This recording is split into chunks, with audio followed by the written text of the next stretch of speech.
Hello everyone. I never thought I'd be posting something like this, but I feel like I'm going crazy and I need to get this off my chest. I need some outside perspective, or maybe just to know that I'm not the insane one here. My wife, let's call her Sarah, and I have been married for 8 years.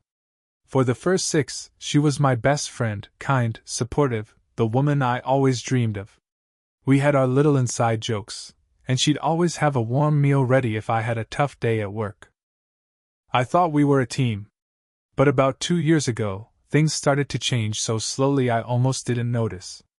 She became more critical, her compliments turned into backhanded remarks, and her warmth felt calculated. It's like the woman I married was fading away, replaced by someone I'm still struggling to recognize. The first real sign that something was deeply wrong was at a dinner party with some of her friends from her new job. I was talking about how I was trying to learn guitar, just as a hobby to decompress. Sarah laughed, a little too loudly, and patted my arm like I was a child. "Oh, honey, that's adorable. Remember last time you tried a hobby? You bought all that woodworking gear and it's just collecting dust in the garage." Everyone chuckled, but it wasn't a kind chuckle. It was at my expense. I felt my face get hot. It was a small thing, but it was the first time she'd ever mocked me in front of other people. I just shrugged it off, telling myself she was just teasing, that I was being too sensitive. But the digs kept coming, always disguised as little jokes. Over the next few months, the jokes became constant. Nothing I did was right. If I cooked dinner, she'd complain it was too salty. If I got a haircut, she'd sigh and say, "Well, you should have gone to my stylist." She started working later and later, and when I'd ask about her day, she'd give one-word answers and immediately pick up her phone. I felt like a ghost in my own home. The worst part was the lying. She'd tell me she was working, but her location would show her at a wine bar across town. When I gently asked about it, she'd get furious, calling me controlling and paranoid for checking her location, even though we'd always shared it for safety. She'd spin it so perfectly that I'd end up apologizing to her. The real kicker was our anniversary.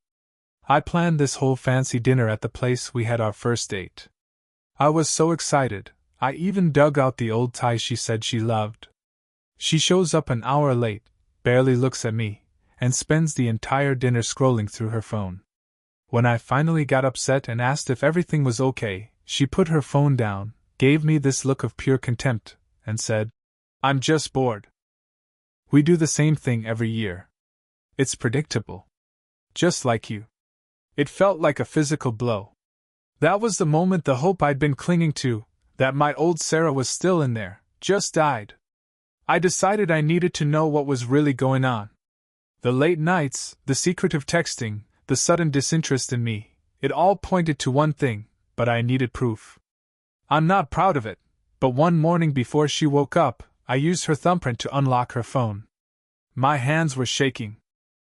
I went straight to her messages with her coworker, Mark. And there it was. Everything. Not just flirting. Detailed plans, pictures I wish I could erase from my mind, and her talking about me. The things she said, she called me a pathetic anchor, holding her back, that she felt stuck with me. She told him she despised the sound of my laugh. I sat on the bathroom floor, reading my own wife's contempt for me, and I've never felt so hollowed out in my life.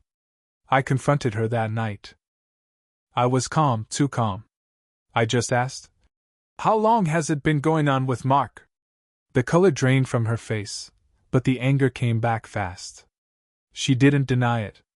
Instead, she launched into this tirade about how I had driven her to it.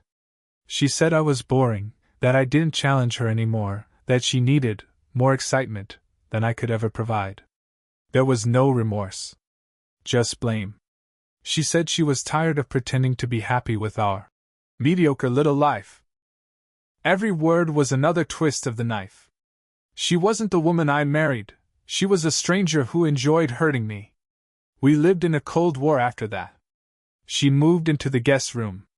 The house was silent except for the sound of her typing messages to him. I was shattered.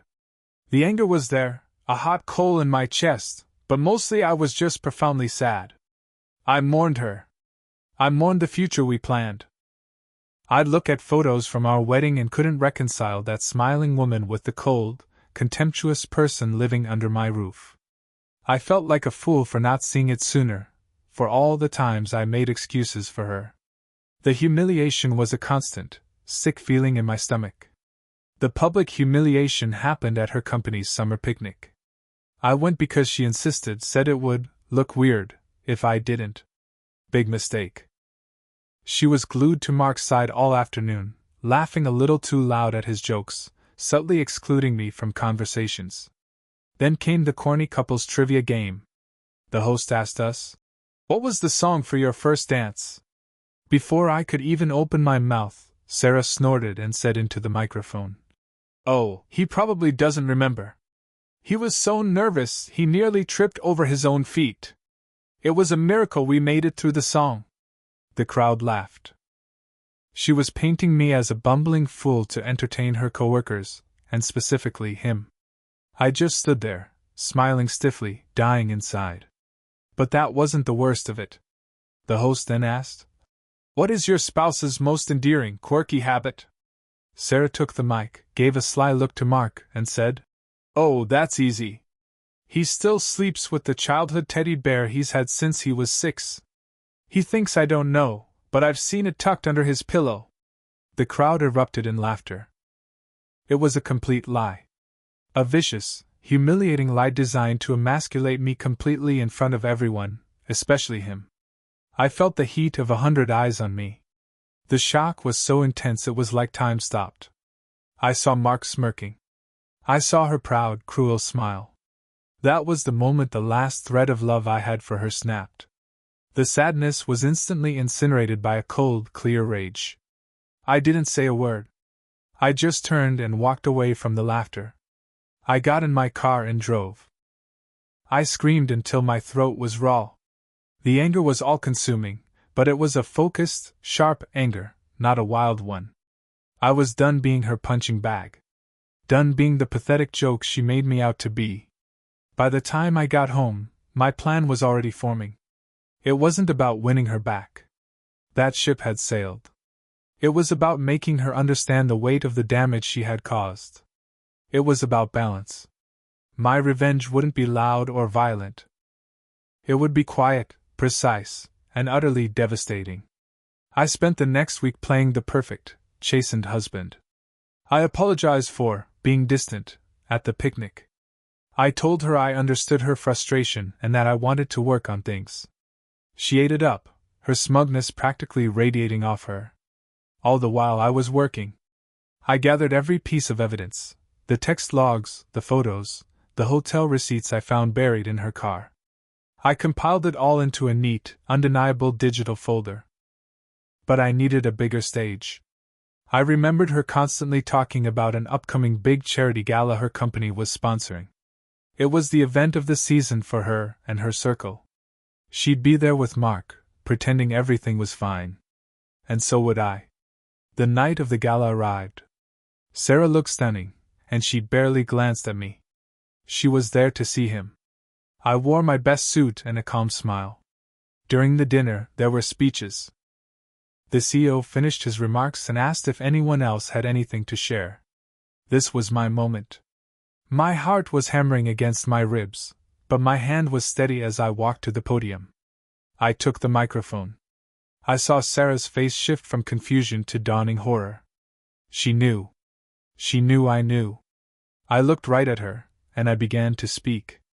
"Hello everyone," I said, my voice clear and carrying across the silent ballroom. "For those who don't know me, I'm Sarah's husband. She's shared so much with all of you lately, like that funny story about my teddy bear." A few people chuckled nervously. I thought it was only fair I share something about her. I held up my phone. I want to share a story of true commitment. The countless late nights she told me were at the office. I clicked a button. A huge screen behind me lit up with a screenshot of her text to Mark, planning a rendezvous on one of those late nights. The gasps in the room were audible. "I want to share her thoughts on our marriage." I clicked again, displaying her message calling me a pathetic anchor. The room was dead silent. I just stood there, letting them read it. The humiliation was no longer mine. It was hers. The look on her face was something I will never forget. Pure, undiluted shock and horror. Mark was already trying to slip away from his table. I didn't yell. I didn't call her names. I just said, "I hope the excitement was worth it, Sarah." I put the microphone down and walked out. The silence behind me was louder than any applause. I got in my car and drove away from that life. There was no triumph, no glorious victory lap. Just a deep, weary emptiness. The revenge wasn't sweet, it was necessary. It was the only way I could finally breathe again. In the end, I learned that some people will only love you as long as you are useful to their image. The moment you no longer serve a purpose, the mask comes off. My advice? Pay attention to the small disrespects. They are the cracks in the foundation. And when someone shows you who they truly are, believe them the first time. Don't waste years making excuses for them like I did. My revenge wasn't about hurting her. It was about reclaiming my own story from her narrative of contempt. It was the end of us, but it was the beginning of me. I'm finally free. Thanks for listening.